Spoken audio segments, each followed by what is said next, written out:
L'héritage atlante.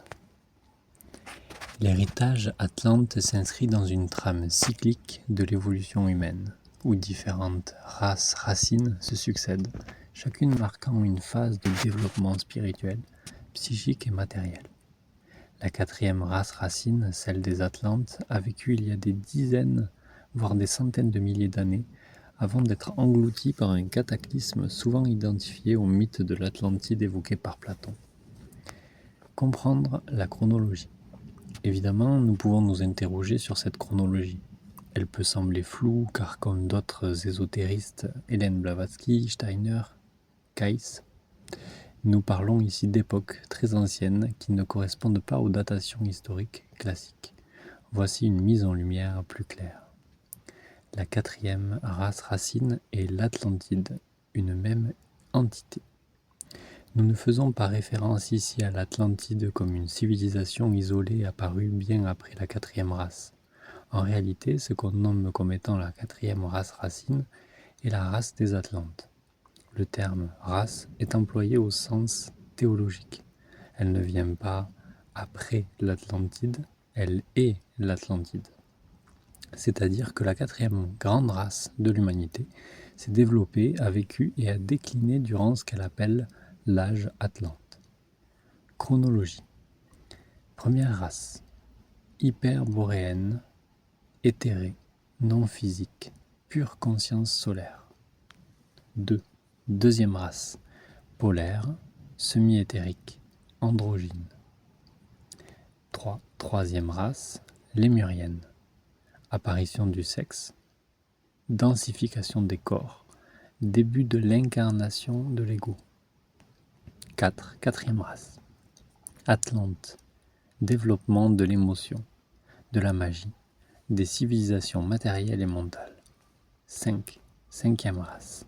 Arienne. Sens théologique, le type arien n'a rien à voir avec les interprétations racistes ou politiques du XXe siècle. L'actuelle humanité, depuis la chute de l'Atlantide.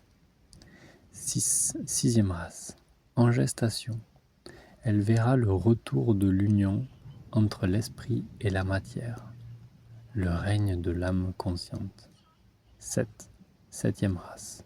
Achèvement. L'humanité totalement divinisée ou unifiée. Durée de l'Atlantide. Selon les travaux d'Hélène Blavatsky, Blavatsky ne donne pas une date fixe, mais parle de cycles, s'étalant sur des centaines de milliers d'années. Elle situe les débuts de la quatrième race entre 4,5 et 1 million d'années. La période glorieuse de l'Atlantide aurait été entre 1 million et 850 000 ans avant notre ère. La fin progressive de l'Atlantide aurait continué jusqu'à environ 10 000 à 9 000 ans avant Jésus-Christ, ce qui rejoint certaines autres datations mythiques, comme celle de Platon, qui lui faisait en réalité référence à l'île Atlante, vestige atlante qui, elle aussi, fut engloutie par la suite. Cela signifie que la civilisation atlante s'est étendue sur une immense durée, avec des âges d'or et des chutes successives de type déluge ou séisme cataclysmique. Donc, la quatrième race n'est pas antérieure à l'Atlantide, elle est l'Atlantide. La confusion vient souvent du fait que certains parlent de l'Atlantide comme d'un épisode tardif de la préhistoire, alors que nous devons y voir la totalité du règne d'une race, un cycle planétaire. La quatrième race racine, les Atlantes. Elena Petrovna Blavatsky, cofondatrice de la Société théosophique, a proposé dans sa cosmogonie ésotérique une vision cyclique de l'évolution de l'humanité à travers 7 races racines. La quatrième race racine est celle des Atlantes. Voici un résumé de cette période selon ses enseignements, principalement tiré de son œuvre monumentale, La doctrine secrète, 1888. Période approximative. Les Atlantes auraient vécu il y a plusieurs millions d'années. Elles situent leur apogée entre 1 million et 850 000 ans avant notre ère, mais précise que ce sont des cycles très anciens et symboliques, souvent mal compris si pris littéralement. Origine. Issue de la troisième race racine, les Lémuriens. La race atlante est le fruit d'une évolution vers une humanité plus incarnée, émotionnelle et intellectuelle. Les corps étaient plus denses que ceux des Lémuriens, mais les Atlantes possédaient encore de grands pouvoirs psychiques et spirituels. Lieu. Le continent de l'Atlantide se serait situé dans l'océan Atlantique, entre les Amériques et l'Europe-Afrique. Il comprenait plusieurs îles, comme Ruta et Daitya, avec des cités brillantes très avancées. Capacité. Grand pouvoir psychique, télépathie, télékinésie, clairvoyance, maîtrise des énergies telluriques et éthériques. Développement de la magie, parfois vers une science noire chez certains groupes dégénérés. Avancées technologiques inconnues aujourd'hui. Blavatsky évoque l'usage de la vril, énergie subtile. Chute. La race atlante a connu une lente dégénérescence morale et spirituelle. Sa chute est liée à l'abus de pouvoir, à l'égoïsme et à une séparation d'avec la loi divine. Cela aurait conduit à la destruction progressive de l'Atlantide par une série de catastrophes, notamment des déluges. Héritage. Les Atlantes seraient les ancêtres spirituels et physiques de plusieurs civilisations historiques. Les peuples de l'Égypte ancienne, des Mayas, des Incas, des Celtes et d'autres. Leurs initiés auraient transmis une partie de leur savoir dans des sanctuaires souterrains ou à travers des sociétés secrètes. Explication complémentaire. Première race racine. Polaire. Une race éthérique, sans forme physique dense, vivant dans des conditions climatiques extrêmes. Deuxième race racine, hyperboréenne. Également éthérique, cette race vivait dans une région polaire, aujourd'hui notre nord magnétique, mais cela correspond à vire au centre, dans le point et non dans le cercle, et était caractérisée par une grande pureté spirituelle. Troisième race racine, lémurienne. Transition vers la forme physique. Les lémuriens étaient des êtres géants dotés de pouvoirs psychiques. Quatrième race racine, Atlante. Les Atlantes ont développé des civilisations avancées, mais leur déclin est survenu en raison de l'abus de leur pouvoir. Cinquième race racine, Aryenne. La race actuelle de l'humanité, avec une conscience individuelle plus développée. Elle englobe toute l'humanité. Sixième race racine, en gestation. Une race future qui émergera avec des capacités spirituelles accrues. Nous sommes dans l'époque de la transition. Septième race racine, achèvement. La dernière race représentant l'achèvement de l'évolution humaine, caractérisée par une pleine réalisation spirituelle. Les édifices hérités des Atlantes. L'ensemble de la quatrième race atlante et non uniquement les habitants du continent atlante possédaient des connaissances très avancées, à la fois technologiques et spirituelles. Les édifices qu'ils ont laissés derrière eux, aujourd'hui souvent attribués à d'autres civilisations, dont ces dernières auraient en effet usé et réinvesti bien longtemps après, témoignent de leur maîtrise des sciences sacrées et de l'énergie tellurique. Parmi les structures héritées ou influencées par les Atlantes, on peut retrouver notamment les pyramides d'Égypte et d'Amérique centrale, construites selon des principes d'harmonisation cosmique. Stonehenge, comme il fut initialement, et d'autres cercles mégalithiques servant de portail énergétique et d'observatoire stellaire. Les cités souterraines ou partiellement enfouies, comme celles que l'on retrouve en Anatolie ou en Amérique du Sud. Les ruines de Yogaguni au Japon, souvent vues comme un reste de civilisation prédiluvienne. Ces édifices, dans cette optique, ne sont pas des créations humaines récentes, mais des héritages atlantes, récupérés par des civilisations postérieures, parfois sans comprendre leur pleine signification, et réhabilités à des fins religieuses, astronomiques ou énergétiques. Nous n'avons pas détaillé toutes les constructions dans ce document car ce n'est pas sa destinée, mais voici un aperçu. 1. Les cités souterraines d'Anatolie, Turquie. Principaux sites: Derinkuyu, Kaymakli, Ozkonak, Gaziemir. Ces cités sont situées principalement en Cappadoce, une région volcanique d'Anatolie centrale. Elles datent de plusieurs millénaires, mais leur origine réelle reste mystérieuse pour l'humanité. Caractéristiques: plusieurs étages souterrains, jusqu'à 18 niveaux à Derinkuyu. Capacité d'accueillir des milliers d'habitants, on parle de 20 000 personnes à Derinkuyu. Ventilation naturelle, puits d'eau, lieu de culte, grenier, écurie. Des portes en pierre circulaires pouvant bloquer les couloirs pour se protéger. Un réseau souterrain reliant les différentes cités entre elles. Ces cités étaient utilisées non seulement comme refuge, mais aussi comme lieu d'enseignement, de méditation ou de préservation de certaines lignées anciennes. On y aurait vécu à l'abri de grands bouleversements de surface. 2. Les cités enfouies au mégalithique d'Amérique du Sud. Exemple notable: Paititi, légendaire cité Inca, souvent associée à une cité cachée dans la jungle amazonienne. Cusco souterrain. Des tunnels relieraient Sacsayhuaman à Coricancha et plus loin encore. Teotihuacan, en Mexique, avec ses tunnels sous la pyramide du serpent à plumes. Caractéristiques: bloc cyclopéen, alignement tellurique et astronomique. Galeries et salles enfouies encore inexplorées. Symbolisme solaire, serpentin et aquatique, reliés aux civilisations antédiluviennes. Ces lieux étaient des portails vivants, c'est-à-dire des points d'interconnexion entre plans de réalité, parfois en lien avec des peuples de l'intraterre ou des êtres d'enseignement stellaire.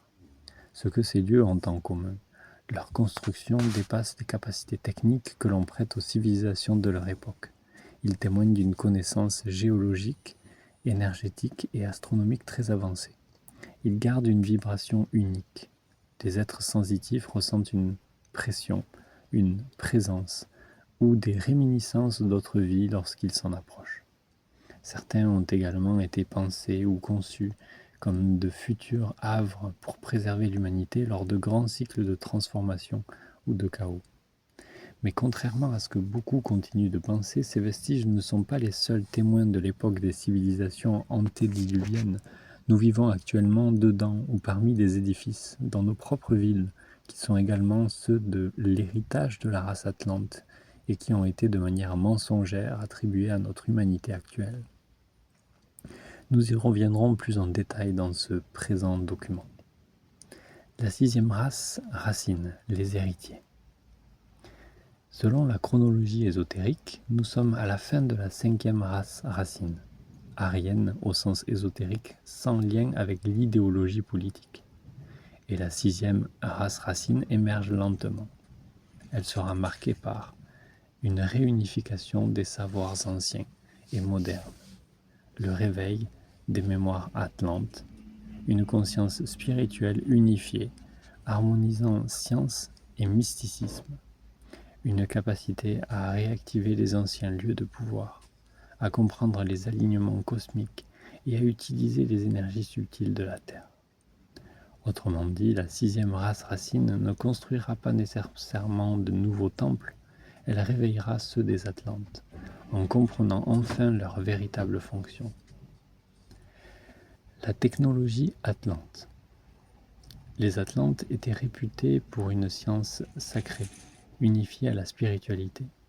Leur technologie reposait sur les cristaux. Ils utilisaient des cristaux géants pour stocker et transmettre l'énergie, guérir et même communiquer. Certains parlent du grand cristal ou feu de lun qui alimentait tout le continent. L'énergie libre. Semblable au concept de l'énergie du point zéro, ils captaient les forces telluriques et cosmiques via des obélisques, dômes et pyramides. L'architecture vibratoire, leurs bâtiments étaient conçus pour résonner avec des fréquences précises, favorisant l'élévation de conscience et l'harmonisation du corps. Les lieux liés à l'Atlantide. Les Atlantes auraient essaimé leur savoir dans le monde après le cataclysme. Égypte. La lignée sacerdotale issue d'Atlante avec Thoth comme grand initié. Les pyramides sont des centres énergétiques. Andes, Amérique du Sud. Tiwanaku, Machu Picchu, l'héritage de Viracocha et des Incas initiés. Grèce, Crète, souvenirs transformés en mythes, Poséidon, Atlas. Himalaya, Tibet, gardien des clés sacrées, lien avec Shambhala. Îles englouties, Açores, Canaries, Bimini, où des structures ont été retrouvées sous l'eau. Les portails énergétiques. Ces anciens temples et édifices sont placés sur des lignes telluriques majeures, comme les lignes de Ley, et fonctionnent comme amplificateurs de conscience pour les méditations, visions, guérisons. Portail multidimensionnel, ouvrant l'accès à d'autres plans, souvent gardés par des énergies conscientes. Grilles planétaires, interconnectés, ils maintiennent un champ énergétique autour de la Terre. La réactivation actuelle de ces lieux est en cours, par des éveillés, des gardiens ou spontanément à travers la montée vibratoire de la planète. La 6e race racine. Nous sommes à la transition. Ceux qui sentent l'appel de l'héritage atlante, de la conscience unifiée, incarnent déjà les graines de cette 6e race. Elle se caractérisera par l'union du féminin sacré et du masculin solaire, la reconnexion à la Terre vivante et au cosmos, la mémoire cellulaire réactivée, dont latent, souvenir d'âme, l'apparition de nouvelles capacités, télépathie, clairvoyance, création par l'intention pure, une civilisation du cœur, dans laquelle la technologie redeviendra sacrée et au service de la vie. Architecture atlantéenne. Certains bâtiments que nous croyons médiévaux ou dont nous nous en attribuons les constructions alors même que nous sommes aujourd'hui incapables de les reproduire sont en réalité des réhabilitations, des reconstructions ou des échos involontaires de l'architecture sacrée atlante. Ces édifices sont les vestiges visibles de l'héritage atlante, conservés ou redessinés par les civilisations ultérieures, parfois guidées inconsciemment par des mémoires anciennes. Les cathédrales gothiques, temples atlantes voilés. Les grandes cathédrales, Chartres, Notre-Dame de Paris, Reims, ne sont pas seulement chrétiennes. Ce sont des instruments de vibration, construites selon une science sacrée. Géométrie sacrée. Utilisation du nombre d'or, des proportions alchimiques. Orientation astrologique, souvent alignée avec des constellations précises comme Orion, lié à l'Atlantide. Cristallisation de l'énergie. Leurs voûtes, rosaces et vitraux concentrent et transmutent l'énergie spirituelle. Résonance vibratoire, chant grégorien ou orgue, activer des fréquences harmonisantes. Les bâtisseurs de cathédrales, les compagnons et templiers, détenaient en partie les clés atlantes, transmises secrètement par des initiés venant d'Égypte ou d'Orient. Le Capitole et les bâtiments institutionnels. Les grands bâtiments officiels, comme le Capitole à Washington ou des palais gouvernementaux européens, imitent l'architecture atlante ou sont directement des anciennes bâtisses antédiluviennes. Nous touchons là un point profondément symbolique, presque oublié de la mémoire collective, mais encore vibrant dans les pierres. L'architecture des grands bâtiments officiels modernes ne fait pas que s'inspirer de Rome ou de la Grèce antique, elle réactive à travers ses formes l'héritage de notre humanité. La race atlante n'était pas seulement une civilisation avancée technologiquement, elle maîtrisait l'architecture comme un art d'alignement entre les plans. Les bâtisseurs des XVIIIe et XIXe siècles, souvent initiés au courant hermétique, maçonnerie, au rosicrucianisme, tradition orientale, etc., ont consciemment repris les éléments clés de cette science ancienne. Ce n'est pas un hasard si le Capitole, les palais de justice, les assemblées, les banques centrales sont construits sur des plans symétriques. Ils comportent des coupoles, des obélisques, des bassins, des parvis sacrés. Ils utilisent la pierre blanche, le dôme céleste, l'ordre géométrique parfait. Tout cela remonte à l'idée atlante, que la forme crée la fréquence. Ainsi, ces bâtiments sont à la fois des symboles de pouvoir matériel et spirituel, des réceptacles vibratoires, parfois activés, parfois endormis. Héritage des Templiers atlantes. La coupole, image de la sphère céleste, chambre de résonance pour la pensée divine. Le portique à colonnes, temple du discernement, aligné aux lois cosmiques. Le plan carré ou cruciforme, ancrage des 4 directions, stabilité du monde incarné.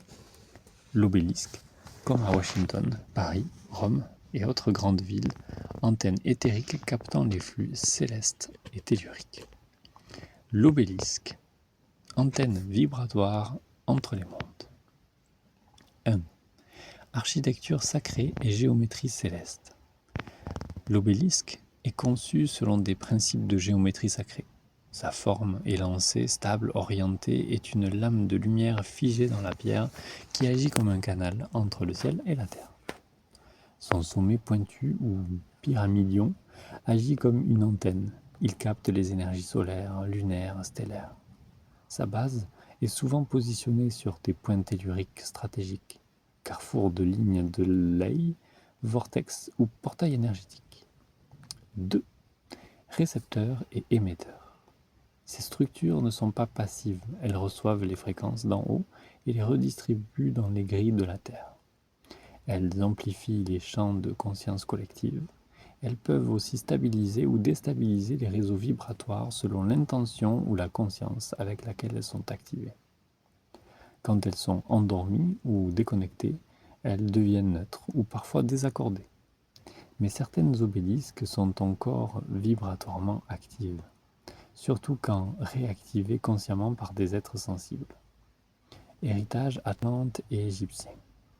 Dans l'Antiquité, notamment en Égypte, les obélisques symbolisaient le rayon de Ra, le pilier de lumière divine.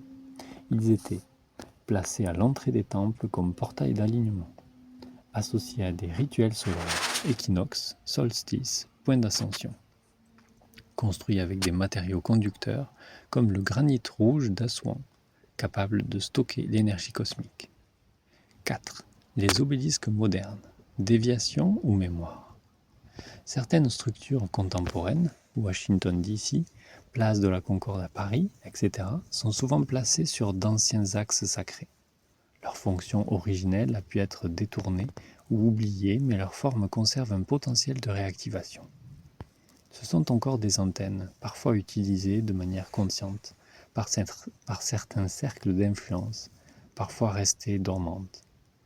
Les âmes reliées à l'ancienne science des temples peuvent réactiver ces portails par la prière, le chant, le tracé géométrique ou la simple présence vibrante. À méditer. Ce que le monde voit comme pierre est en réalité lumière densifiée. Et ce que l'âme voit comme monument est en réalité un champ figé dans le temps.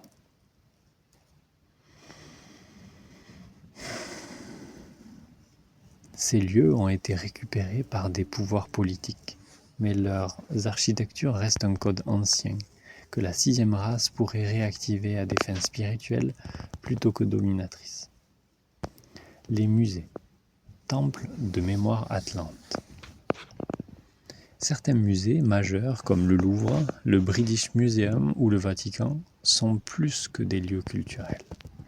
Ils abritent des artefacts atlantes ou pré-atlantes, souvent classés comme mythologiques ou mal datés. Leurs architectures même contiennent des clés géométriques et alchimiques. Ils servent de gardiens inconscients de savoirs anciens en attente de réinterprétation. Le Louvre, par exemple, conserve dans sa géométrie et sa disposition une puissance énergétique dormante que certains ressentent comme une vibration dense mais chargée. Autres édifices, phares, aqueducs, amphithéâtres, forteresses. Les phares antiques, comme celui d'Alexandrie, seraient des répliques atlantes, pas pour la navigation seulement, mais pour canaliser l'énergie cosmique et la redistribuer.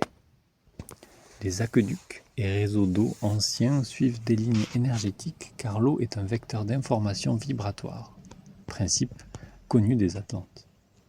Les amphithéâtres circulaires étaient conçus pour amplifier la vibration du verbe, de la musique ou de la parole rituelle.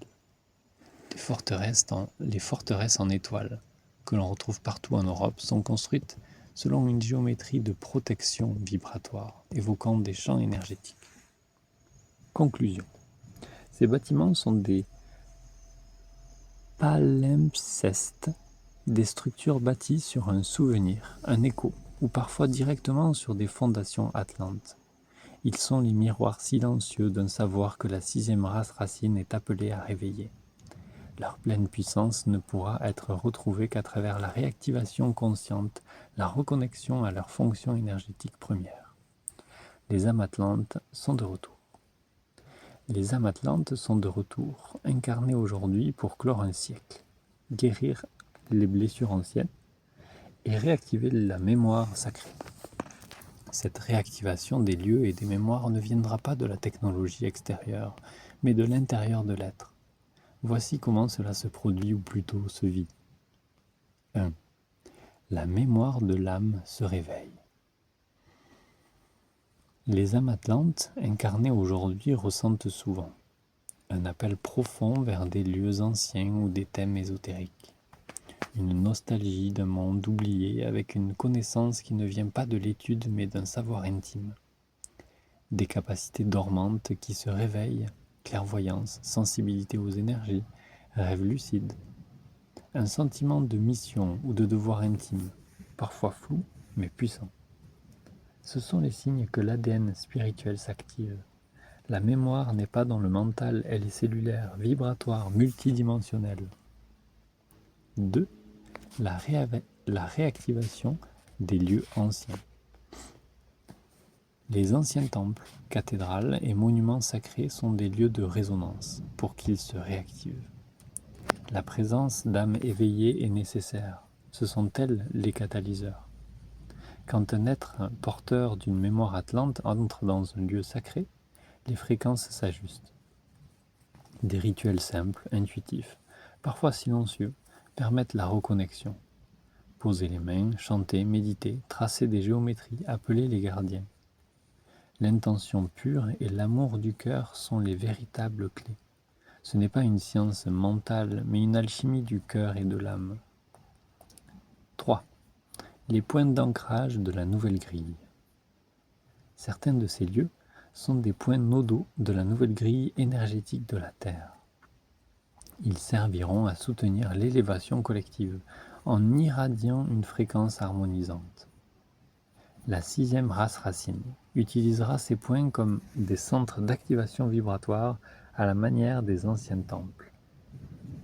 L'énergie féminine sacrée, longtemps écrasée, est en train de se réveiller dans ces lieux, souvent associés à Marie, Isis ou des déesses archétypales.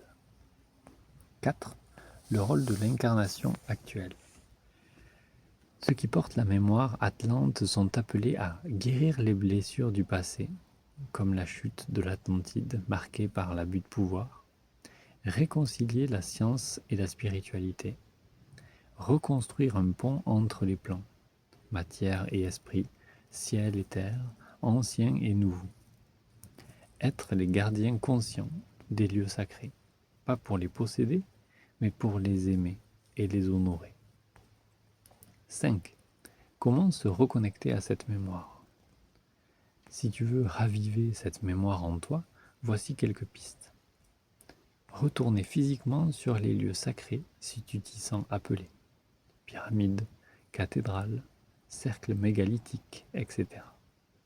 Pratiquer la méditation dans les lieux vibrants ou même à distance, par visualisation. Tenir un journal où tu notes rêves, intuitions, souvenirs venus d'ailleurs. Se réunir avec d'autres âmes éveillées. L'activation est souvent collective, comme un chant à plusieurs voix.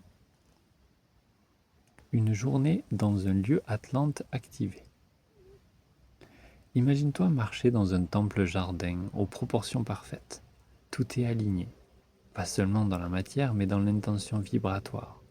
Chaque pierre, chaque plante, chaque son sert un dessin sacré. L'élévation de l'âme dans le corps. Les jardins, le souffle de la terre vivante. Les jardins atlantes étaient des cercles vivants, géométriques, harmonisés au cycle lunaire, solaire et stellaire. On y cultivait non seulement des plantes médicinales, mais aussi des plantes vibratoires, destinées à la méditation, à l'enseignement et à la communion avec les esprits de la nature. Des bassins d'eau pure reflétaient les étoiles et les géométries célestes. Certains servaient d'oracles liquides, des miroirs pour la vision intérieure. Le silence était vivant, vibrant. Il n'était jamais vide. Chaque feuille, chaque brise soufflait des codes subtils. L'harmonie des lieux. Ces édifices étaient des êtres vivants. Ils résonnaient au contact de la présence humaine. Les cristaux, intégrés dans la structure, vibraient en réponse aux émotions, pensées et intentions, une forme de technologie empathique. À certaines heures, les murs chantaient, doucement, amplifiant les prières silencieuses. L'architecture elle-même guérissait, réalignait les chakras et recentrait l'esprit, simplement en y marchant, en s'y asseyant. L'esprit des gens, clarté, unité, conscience. Les êtres qui vivaient à cette époque et dans ces lieux étaient entiers. Corps, esprit et âme ne faisaient qu'un. Ils avaient conscience de leurs origines stellaires et terrestres, vivaient en communion constante avec les éléments, les guides des plans supérieurs, les étoiles. La pensée était télépathique, pure, lente et claire. Il n'y avait pas de bavardage mental, juste présence, intention, création. Chaque parole prononcée était sacrée. Elles étaient comme une onde dans l'eau. Elles créaient. Alors on parlait peu, mais avec puissance. La vie quotidienne, un art sacré. L'alimentation était vibratoire. Fruits lumineux, nectar, eau cristalline. Les repas étaient souvent silencieux, en cercle, accompagnés de chants. L'enseignement se faisait par transmission vibratoire.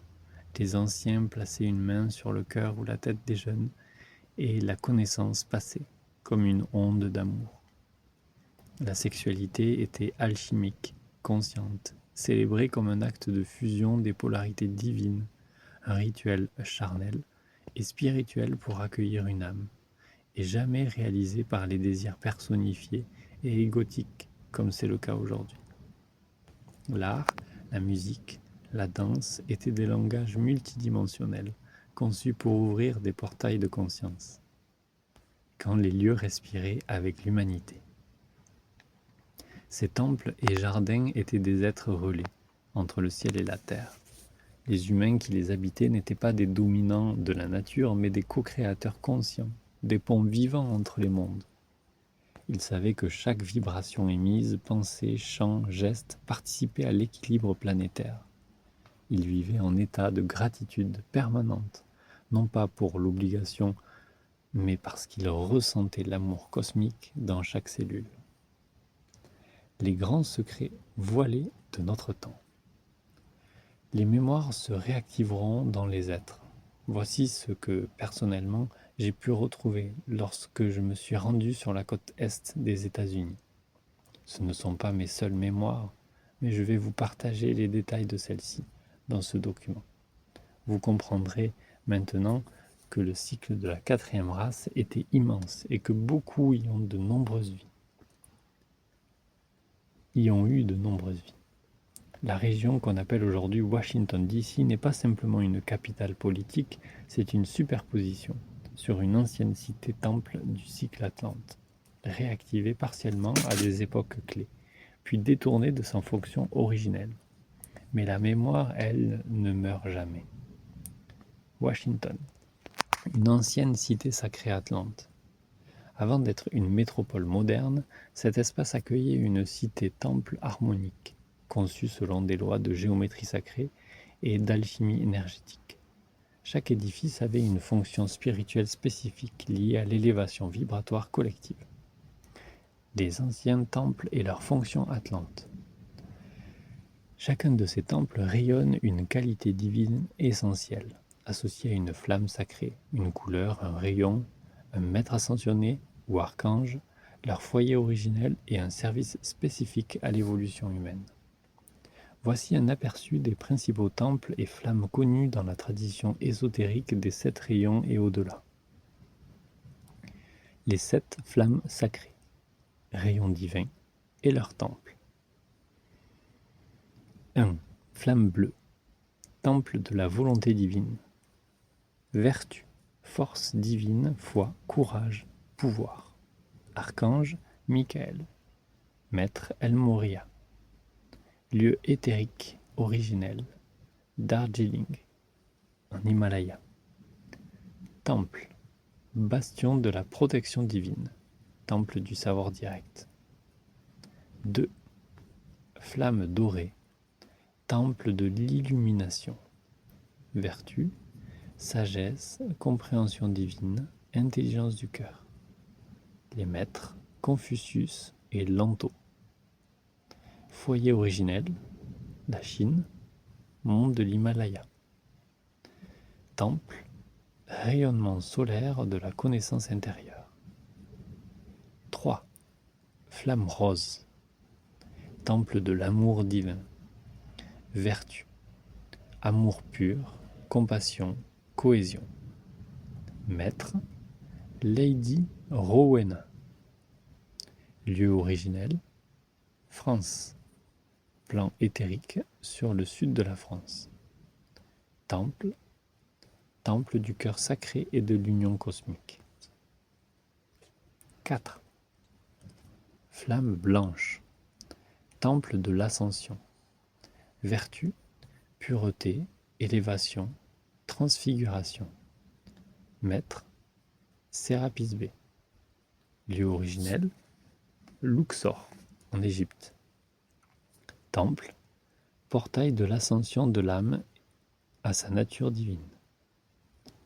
5. Flamme verte, temple de la guérison. Vertu, guérison divine, science sacrée, vérité. Maître, Hilarion, archange Raphaël. Lieu originel, la Crète, en Grèce. Temple, sanctuaire de la médecine de l'âme et des corps subtils. 6. Flamme rubis or, temple du service désintéressé et de la paix. Vertu, dévotion, paix intérieure, sacrifice sacré. Maître, Nada, Jésus, Uriel. Lieu originel, Arabie ou Moyen-Orient, plan subtil. Temple, offrande du soi au bien de tous, activation du cœur, de paix. 7. Flamme violette, temple de la transmutation et de la liberté. Vertu, alchimie, pardon, purification karmique. Maître, Saint-Germain, archange Zadkiel. Lieu, centre originel, le mont Shasta en Californie et Transylvanie, plan subtil. Temple, haut fourneau spirituel, feu sacré de libération. Autre temple subtil connu, temple de la résurrection. Rayonne une flamme d'un blanc irisé d'or doré. Maître, Jésus et Marie. Qualité, restauration de la vie divine en soi, renaissance d'âme. Lieu originel, Terre Sainte, dans le plan éthérique, parfois localisé en Palestine. Temple de la flamme de la précipitation, abondance divine. Lieu originel, Mont Shasta, plan éthérique d'Amérique du Sud, entre parenthèses, île de la Liberté. Flamme or et verte. Les maîtres, Confucius, Lanto. Qualité, manifestation juste, abondance dans l'alignement. Temple de la flamme arc-en-ciel, entre parenthèses rarement mentionné. Lieu, intraterre, ville éthérée. Mission, unification des rayons. Conscience arc-en-ciel, pont vers la 7e race. Ces temples sont accessibles intérieurement, surtout en méditation ou en rêve lucide. Les âmes s'y retrouvent la plupart du temps de manière inconsciente, mais toutes y transitent régulièrement sans exception. Ces foyers réapparaissent progressivement dans la conscience collective à mesure que la mémoire des âmes anciennes s'éveille, comme ceux qui lisent ce présent document. Temple de certains de mes souvenirs à Washington. Le temple de la résurrection. Aujourd'hui voilé derrière certains musées ou édifices officiels, c'était un lieu où l'âme pouvait renaître consciemment dans son corps de lumière. Les prêtres et prêtresses y travaillaient avec les flammes violettes, blanches et dorées, activant la transmutation et l'éveil. Le temple de la guérison. Il se trouvait là où résonne aujourd'hui l'ombre d'un bâtiment administratif. On y utilisait le son, la lumière et les cristaux, placés sur des géométries spécifiques.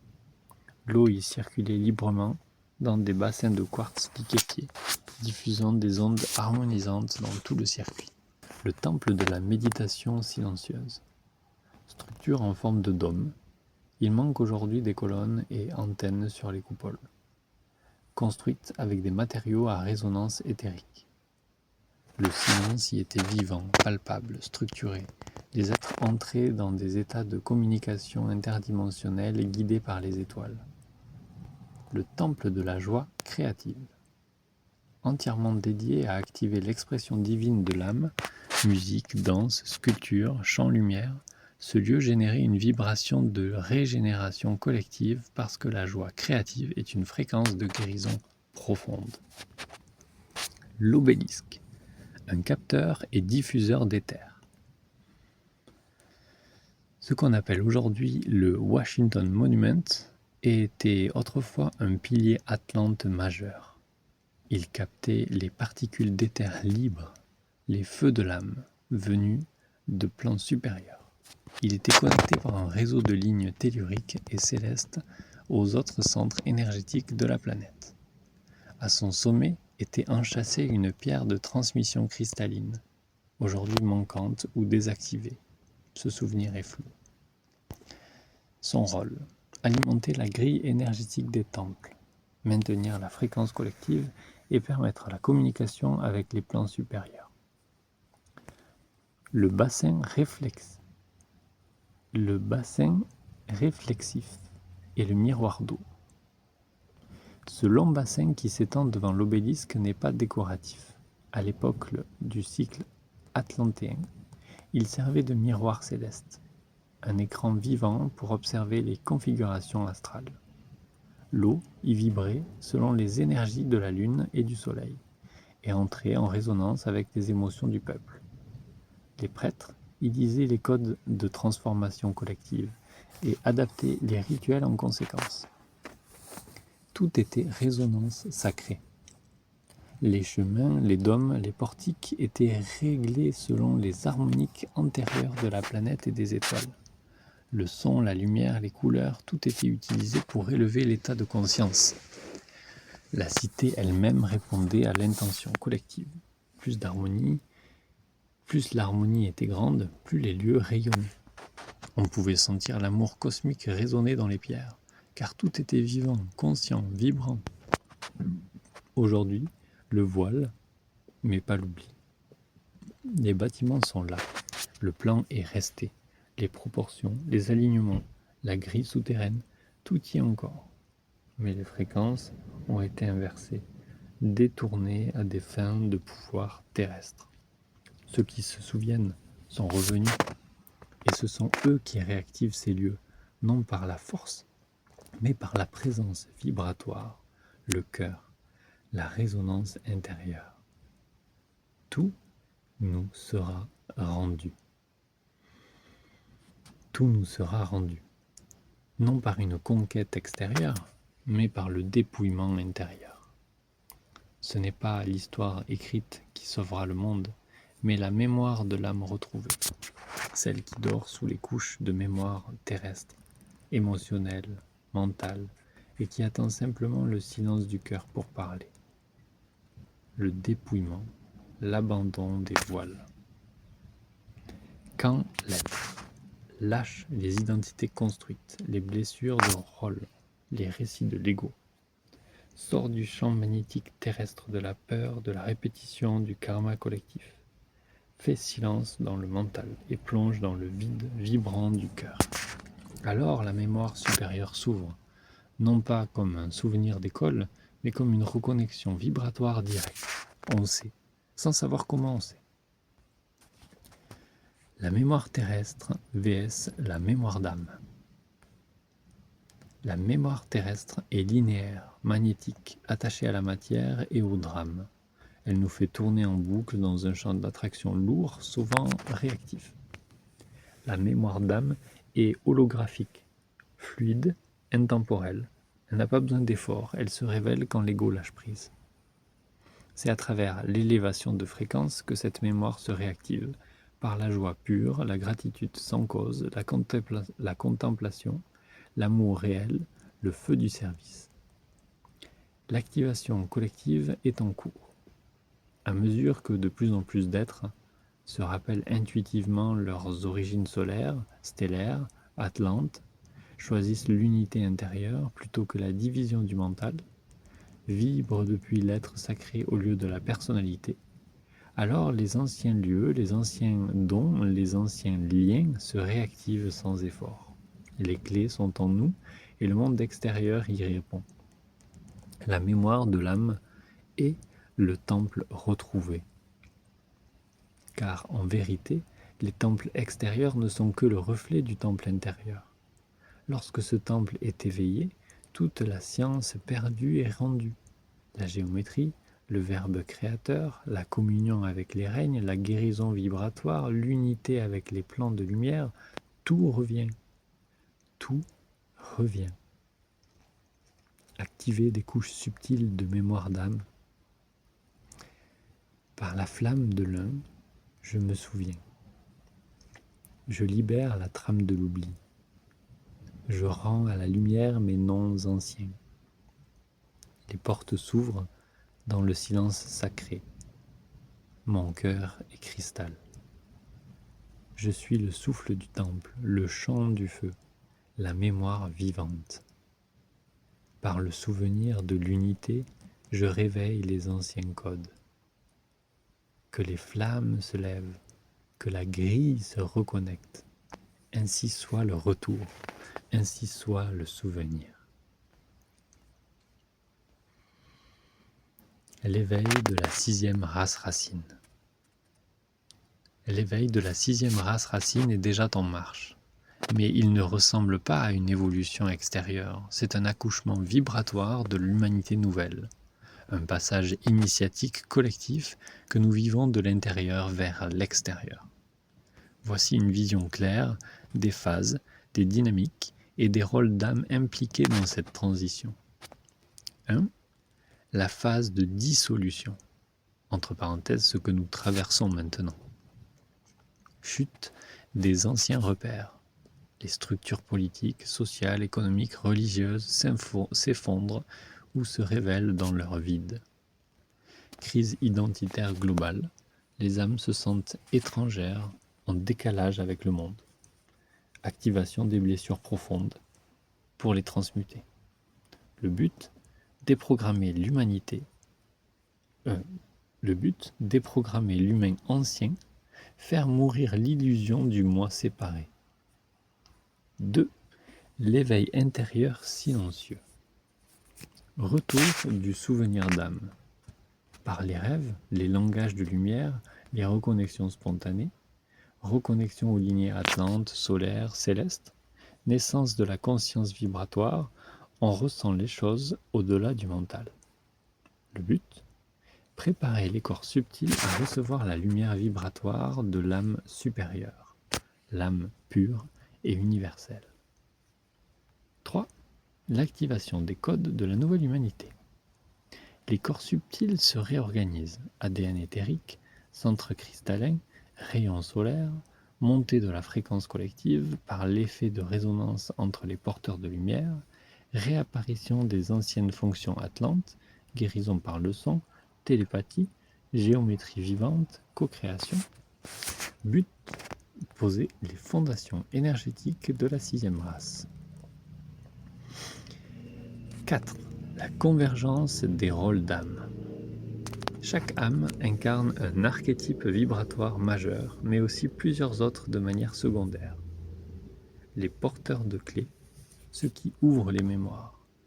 Les gardiens des grilles ancrent les réseaux telluriques et reconfigurent les sites sacrés. Les alchimistes transmutent les fréquences lourdes par la conscience, souvent en silence.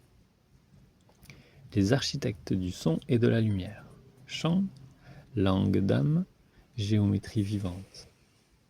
Les passeurs d'âme et de cycles guident les âmes entre les plans. Les semences stellaires injectent des codes non terrestres dans la trame humaine. Les bâtisseurs vibratoires remettront en place les lieux sacrés activés par la vibration. But : activer une nouvelle symphonie collective, chaque être comme un instrument conscient. Attention, on ne parle pas ici d'un métier ou d'une prétention, mais bien d'une nature supérieure incarnée. 5. Le retour à la civilisation céleste. Réactivation des anciens centres de lumière, temple Atlante, réseau lémurien, vie en communauté vibratoire, où la fréquence détermine la réalité, coexistence multidimensionnelle, contact avec les plans solaires, les cités intraterrestres, les consciences célestes, apparition de l'homme solaire, un être unifié, créateur, paisible, relié à la source. But : vivre à nouveau sur terre comme dans le ciel, la matière illuminée par l'esprit. La roue des archétypes de la 6e race. Ces archétypes ne sont pas des fonctions sociales, mais des fréquences d'âme incarnées. Tu peux en porter plusieurs, mais souvent une ou deux dominent à un moment donné de ton éveil. 1. Le porteur de clés.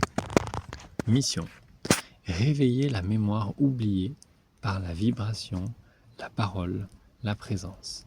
Manifestation : écrit, parle, vibre des paroles anciennes ou de lumière, active les autres.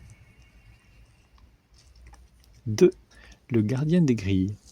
Mission : ancrer les lignes telluriques, réactiver les lieux sacrés. Manifestation : ressent les vortex, marche en conscience, œuvre sur la terre, même en silence. 3. Le tisseur d'unité. Mission : créer des ponts entre les êtres, les plans, les dimensions. Manifestation : harmonise les groupes, relie les gens incompatibles, crée l'unité vivante. 4. L'alchimiste vibratoire. Mission : transmuter les basses fréquences en lumière.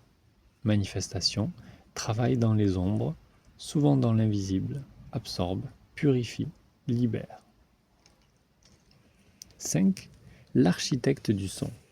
Mission : réenchanter le monde par la vibration du verbe, du chant, du souffle. Manifestation : chante, parle, murmure ou souffle la guérison dans les cellules. 6. Le templier cristallin. Mission : garder et activer les codes des anciens temples intérieurs et extérieurs. Manifestation : travaille avec les cristaux, les formes sacrées, le silence et la lumière.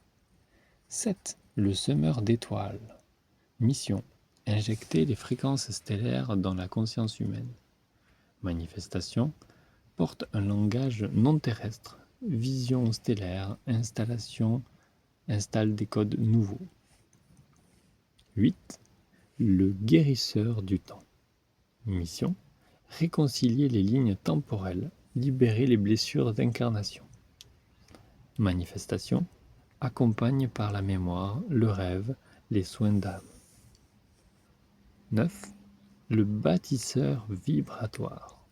Mission: créer des lieux, des objets, des architectures porteurs de fréquences.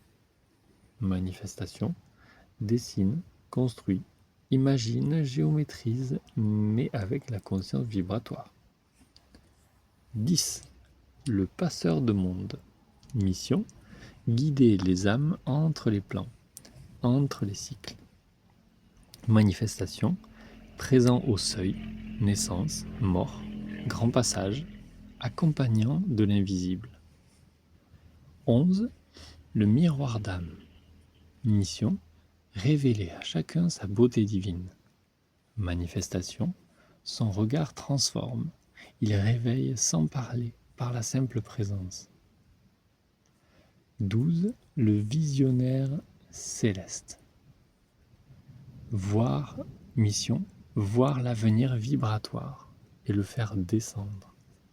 Manifestation: prophétise, imagine, canalise des structures du monde nouveau. Comment ces rôles se manifestent dans le quotidien? Dans le monde actuel, ces rôles sont encore souvent discrets, mais déjà là, tu sens un appel profond à faire autre chose, même si tu ne sais pas quoi. Tu ressens les lieux, les gens, les émotions collectives, même sans le savoir. Tu as parfois des visions, des rêves puissants, des langages inconnus qui émergent. Tu te sens en mission, même dans le silence. Dans le monde à venir, entre guillemets, proche, ces rôles seront pleinement visibles. Chacun s'ajustera naturellement là où sa fréquence est utile. Les groupes se formeront par affinité vibratoire, pas par intérêt. Les temples vibratoires seront réactivés par ceux qui les portent dans leurs cellules. Une action multidimensionnelle. Aider le monde à retrouver son héritage demande une action multidimensionnelle. 1. En soi d'abord. Activer les mémoires racines. Avant de transmettre, il faut incarner. Selon leurs affinités, les âmes sont appelées à appeler consciemment ces lignées d'âmes. Atlantes, lémuriennes, hyperboréennes, etc. Travailler avec les temples intérieurs. Temple du cœur, du cristal, du son. Écouter, écrire, étudier ou parler pour activer les clés codées dans sa vibration. Se rendre sur des lieux sacrés ou s'y connecter en conscience pour raviver les lignes telluriques. Quand tu vibres ce souvenir en toi, tu crées un champ autour de toi qui le rend disponible aux autres. 2. Dans le visible, semer des codes vivants. Donner sans imposer, en laissant les graines vibratoires s'activer chez ceux qui sont prêts. Parler sous forme de symboles, métaphores, images vivantes. Créer ou partager des langages sacrés, chants, géométrie, textes inspirés. Organise des cercles, espaces ou réunions où la mémoire collective peut se déposer en sécurité. Tu n'as pas besoin d'enseigner, tu as seulement à incarner la fréquence, et ceux qui sont prêts te reconnaîtront. 3. Dans l'invisible, réparer les lignes de transmission. Les races racines ont été oubliées, car leurs fils de lumière ont été rompus, mais tu peux travailler en méditation pour réancrer les fils de lignée entre les plans. Appelez les anciens temples éthériques Shambhala, Poséida, Mu, Aramu, Muru. Demandez à ce que le circuit d'héritage vibratoire soit réouvert sur la grille planétaire.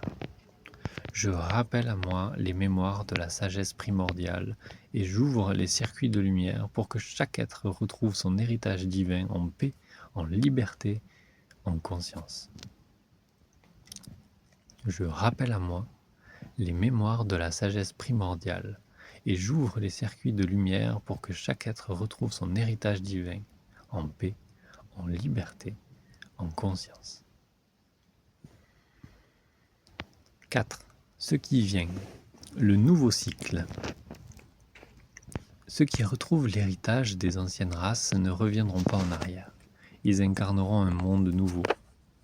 La 6e race ne sera pas une copie du passé, mais une fusion de toutes les lignées. Les temples seront recréés sous d'autres formes. Corps vivants, vibrants, communauté d'âme, cité-lumière. Le langage ne sera plus logique mais énergétique. Les rôles ne seront plus choisis, ils seront reconnus par la fréquence. La 6e race racine, une fusion de l'ancien et du nouveau. Dans cette 6e race, la mémoire de toutes les anciennes races racines, Atlantes, Lémuriennes, Hyperboréennes, etc., sera non seulement retrouvée, mais réintégrée et élevée à un nouveau niveau.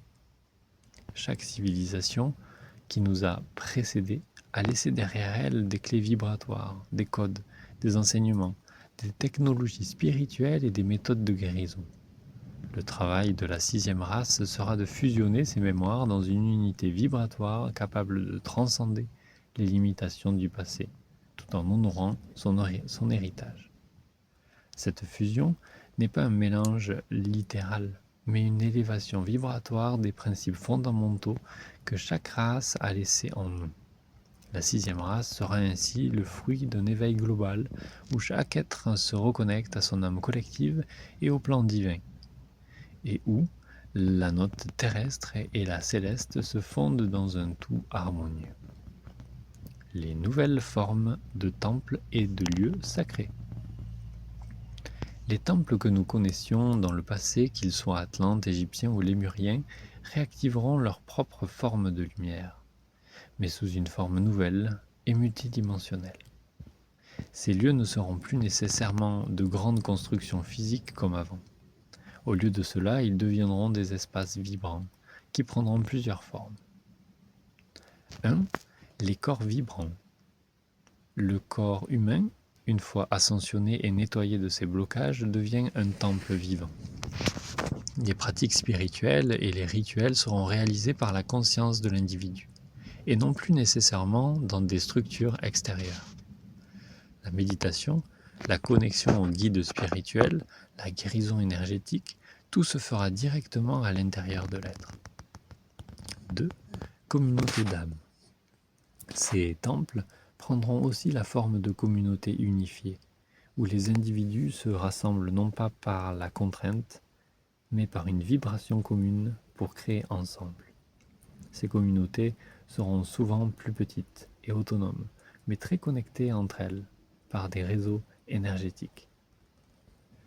Les cités lumière, numéro 3. À plus grande échelle, des cités énergétiques, comme l'ancienne Atlantide, réapparaîtront, mais elles seront construites sur une résonance énergétique élevée, dans une harmonie parfaite avec la Terre. Ces cités ne seront pas matérialistes, mais spirituellement vibrantes, fonctionnant sur des grilles énergétiques qui se nourrissent de l'énergie cosmique et de l'énergie de la Terre. Les matériaux de construction seront vivants, capables de changer de forme selon les besoins de la communauté. 4. Les lieux sacrés intérieurs. Ces espaces seront aussi présents dans chaque espace intérieur.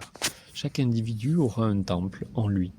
Cela correspond à un réveil de la conscience collective où la reliance à la source se fait de manière constante et consciente. Les pratiques de guérison, de méditation et de lumière se feront souvent dans l'intimité de l'âme plutôt que dans des lieux physiques. Le nouveau langage, vibratoire et non linéaire. Le langage de la 6e race sera profondément non linéaire et non verbal. Il sera basé sur les fréquences, la synchronisation et la résonance. 1. Le langage de lumière. Comme nous l'avons abordé précédemment, le langage sera vibratoire. Les mots auront des vibrations spécifiques qui communiqueront directement avec l'âme et le corps subtil. Ce langage ne se comprendra pas nécessairement par la logique mentale, mais par la réception intuitive de l'être. 2. Les sons et la musique. La musique, le son et la fréquence joueront un rôle central dans la communication, la guérison et la création. Il ne s'agira pas seulement d'une couche sonore, mais d'une vibration profonde. Le chant et les sons sacrés seront utilisés pour activer des portails dimensionnels et pour connecter les individus entre eux à travers l'âme. 3.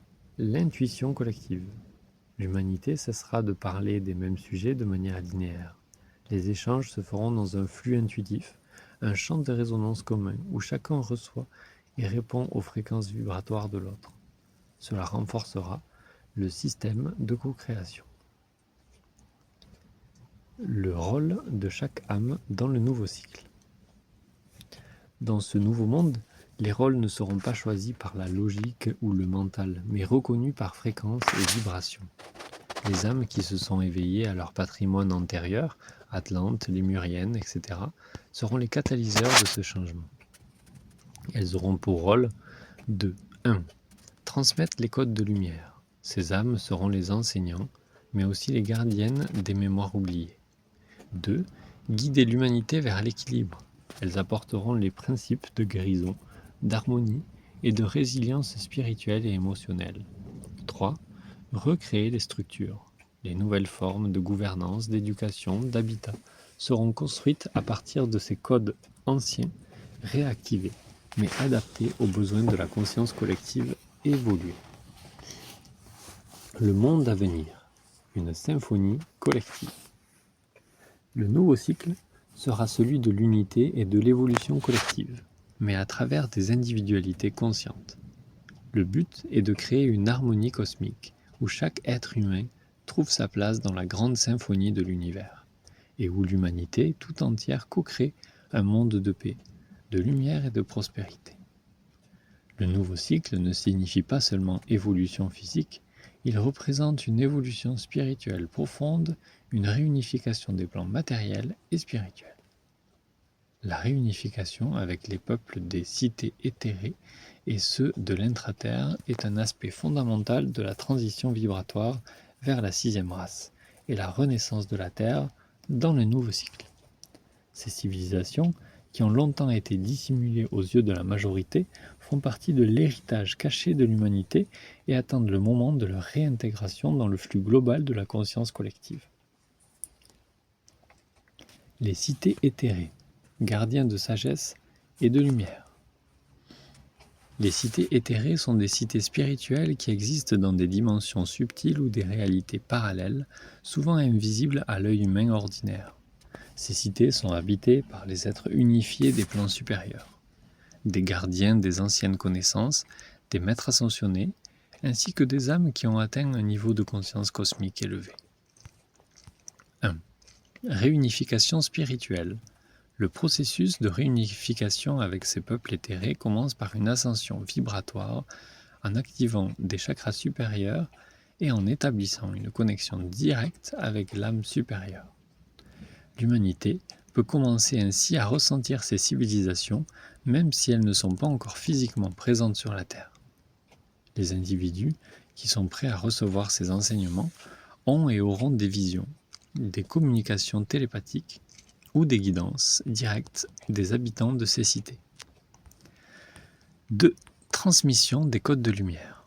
Les cités éthérées détiennent une sagesse vibratoire ancienne qui est transmise par les fréquences lumineuses et codes géométriques sacrés.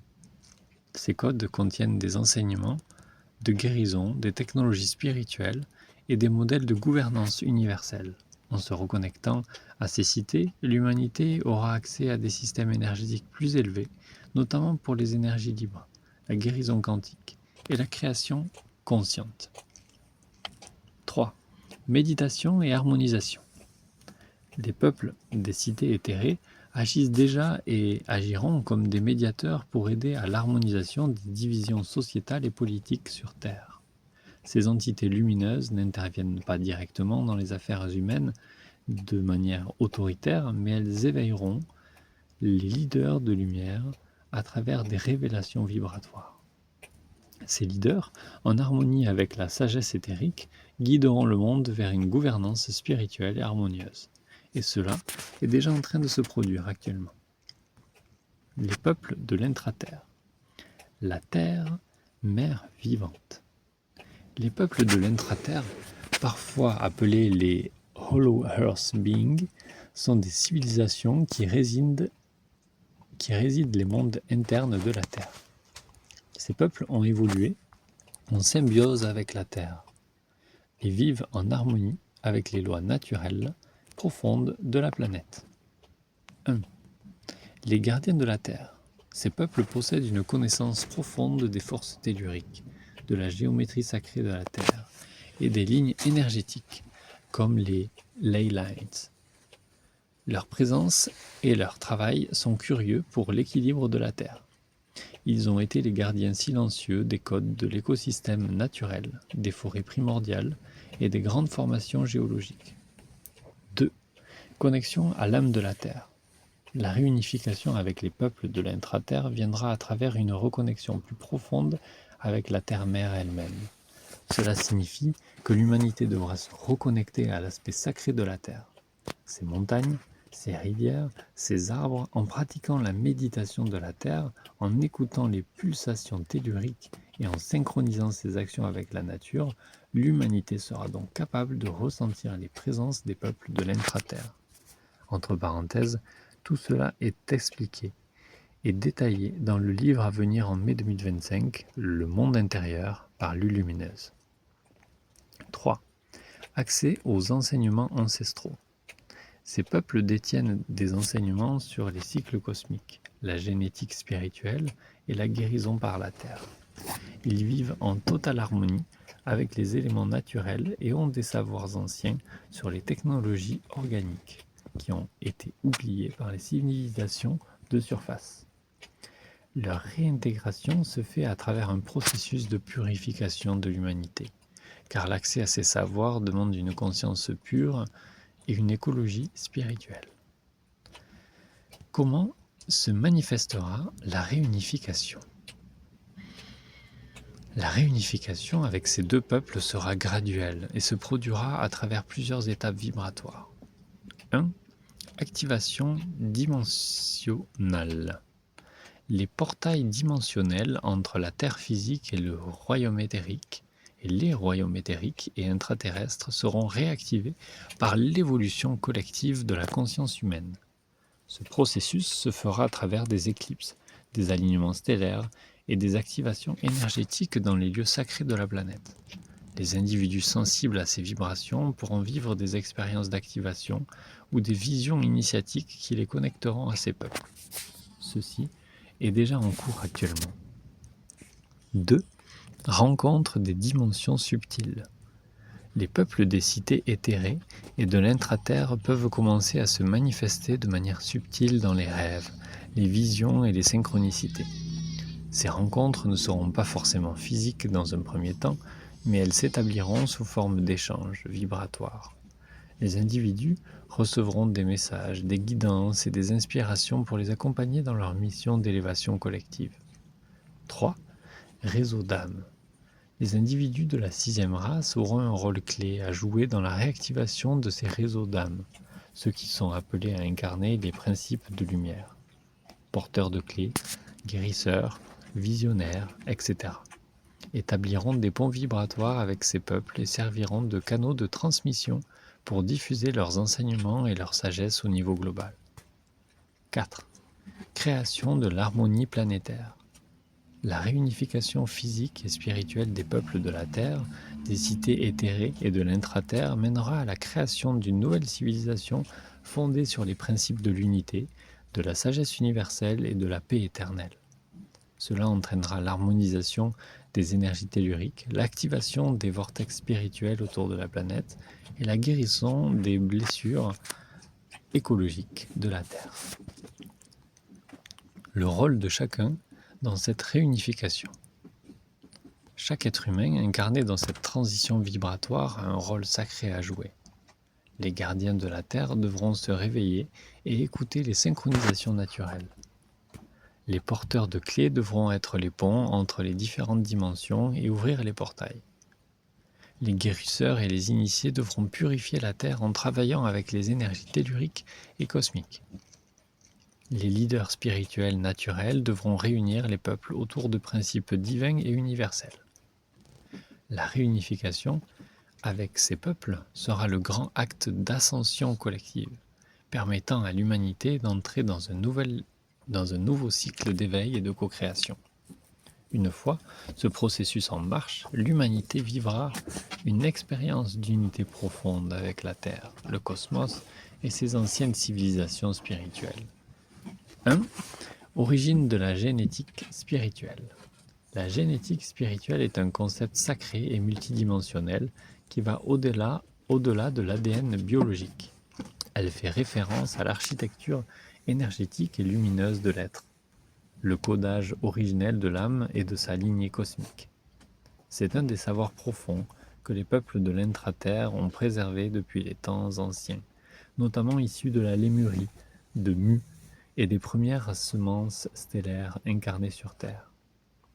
Dans les traditions anciennes, lémuriennes, atlantes, hyperboréennes, chaque être était vu comme porteur de codes d'origine céleste, des fréquences matricielles inscrites dans des couches subtiles du corps, au-delà du plan physique. Ces codes génétiques spirituels sont liés à la lignée d'âme, stellaire, angélique, solaire, la fonction vibratoire de l'être, guérisseur, gardien, bâtisseur, oracle, le chemin évolutif de l'âme sur plusieurs cycles planétaires. Ces codes sont souvent encodés dans les chakras supérieurs, dans les corps de lumière, corps causal, monadique, atmique, et parfois aussi dans la grille cristalline interne de la Terre, car il existe un lien entre l'ADN vibratoire des êtres et celui de la planète. 2. Ce que savent les peuples de l'intra-terre. Les peuples de l'intra-terre ont conservé la mémoire originelle des plans de création humaine. Ils savent que l'humanité a été à l'origine conçue comme une symphonie d'âmes encodée avec des modèles vibratoires spécifiques destinés à activer certains portails évolutifs. Ils connaissent les schémas d'ADN subtils, entre parenthèses éthériques, solaires, stellaires, les activations géométriques, entre parenthèses Merkaba, spécifiques, spirale d'or, séquences de lumière, les lignées d'âmes cosmiques, entre parenthèses Orion, Pléiade, Sirius, Lyra, etc. Les correspondances entre l'ADN spirituel et les portails telluriques, c'est-à-dire où et comment certains êtres doivent se placer sur Terre pour activer leur code. Ils savent aussi comment réparer un ADN spirituel fragmenté, notamment chez les âmes ayant subi des traumatismes interdimensionnels, incarnation coupée, implant, chute vibratoire. 3. Fonction de la génétique spirituelle. La génétique spirituelle est une clé d'éveil. Quand elle s'active, l'individu retrouve sa mémoire d'âme, ses origines, sa mission, connecte ses dons multidimensionnels, langue de lumière, vision intérieure, télépathie, répare ses lignées karmiques, liens familiaux, héritage planétaire, s'aligne à la trame universelle et la grille de l'unité. C'est comme si en retrouvant ses codes d'origine, l'être reconnecté au noyau de sa création, sa propre essence divine non altérée. 4. Comment cette génétique est réactivée? Les peuples de l'intra-terre activent cette génétique par la musique sacrée, entre parenthèses fréquence cristalline, chant lémurien, les cristaux vivants, entre parenthèses qui émettent des ondes de résonance ADN, les géométries sacrées gravées dans les temples internes, les rites d'alignement avec les cycles de la Terre et des étoiles, les immersions dans les vortex telluriques internes, entre parenthèses lacs souterrains, cavernes vibratoires, Ils reconnaissent chaque être par sa fréquence génétique spirituelle unique, et non par sa forme ou son nom. C'est une lecture vibratoire de l'âme. 5. Pourquoi cela est fondamental aujourd'hui? La 6e race doit réintégrer cette génétique spirituelle oubliée pour pouvoir reconnecter à son potentiel créateur, activer les clés de mémoire atlante et lémurienne, guérir les mémoires de séparation et de chute, et redevenir un pont entre terre et ciel. Ce processus n'est pas réservé à une élite, chacun possède un ADN spirituel. La seule condition est de s'ouvrir à cette mémoire et de choisir consciemment son alignement vibratoire. Entre parenthèses, revenir au centre de l'être. L'avenir de l'humanité. Ce qu'il faut partager aujourd'hui à l'humanité ne vient pas d'une doctrine, mais d'un souvenir vivant. Un écho qui monte du cœur cristallin de la Terre et réveille la mémoire dormante des âmes. Voici le message essentiel pour ceux et celles prêts à écouter avec l'âme. 1. L'héritage. Vous êtes les descendants des étoiles et des temples sacrés. L'humanité actuelle n'est pas née de la poussière, mais du chant des étoiles, de la sagesse des cités de lumière et de l'alliance entre le ciel et la terre. Beaucoup d'âmes incarnées actuellement portent en elles les codes atlantes, faits de science vibratoire et de résonance sacrée. Les codes lémuriens, faits d'unité, de compassion et de communion avec les règnes. Les codes stellaires, issus des pactes anciens avec les familles stellaires. Vous avez oublié, mais rien n'est perdu. Tout est encodé en vous, dans vos cellules, dans vos structures, dans votre souffle. 2. L'avenir. Une renaissance à travers la flamme du cœur. Le futur ne viendra pas de l'extérieur, ni d'une technologie froide, mais de la chaleur retrouvée du cœur conscient. L'avenir appartient à ceux qui reconnectent à la mémoire de l'âme, à ceux qui ouvrent les portes vibratoires des anciens temples présents partout sous forme de cathédrales, musées, obélisques, vortex, pyramides. L'avenir appartient à ceux qui entrent en communion vivante avec la terre, les peuples de l'intra-terre, les cités éthérées et les consciences stellaires bienveillantes. Vous entrez dans l'ère de la conscience unifiée, où l'humain ne sera plus coupé mais tissé à l'ensemble du vivant, visible et invisible. Tout ce qui est cité précédemment est une invitation subtile que l'être ressent intuitivement et non une injonction mentale à réaliser. 3. Le rôle. Redevenir des activateurs, des gardiens et des porteurs de clés. Chaque âme venue aujourd'hui sur Terre dans cette fin de cycle a une fonction vibratoire. Vous n'êtes pas ici par hasard. Certains sont des gardiens de portail qui maintiennent l'alignement entre les plans. D'autres sont des porteurs de langue qui réveillent par la parole, la voix ou l'art. D'autres encore sont des tisseurs qui relient les peuples, les lignées, les lieux sacrés. Et certains sont les révélateurs, ceux qui éveillent les autres à leur propre lumière. Chacun est une note unique dans la grande symphonie du retour. Et maintenant, ce qu'il faut partager au monde, ce n'est pas une vérité figée, mais une invitation du centre. Souviens-toi, tu es plus que ce que l'on t'a dit, plus ancien, plus vaste, plus lumineux. Le temple est en toi. Et tu es aussi le temple. C'est le moment de t'en rappeler. La 6e race ne renaîtra pas par des systèmes extérieurs. Elle renaîtra grâce à ceux qui portent la mémoire active. Et c'est précisément la sensibilité des âmes, les souvenirs sacrés, leur nostalgie souvent incomprise, qui est le témoin éternel de leur lien au royaume. Tu n'as pas perdu ton monde, il sommeille en toi. Tu es venu pour en être le pont vivant. À tous mes frères et sœurs sur terre, à tous les êtres de cette grande ère dont les portes s'ouvrent à nous, d'ici et d'ailleurs, que ce partage vous libère et honore la lumière au centre de votre être. Il deviendra sûrement un livre, je ne sais si le temps nous le permettra, mais aujourd'hui je devais vous le partager. Lulumineuse. Merci.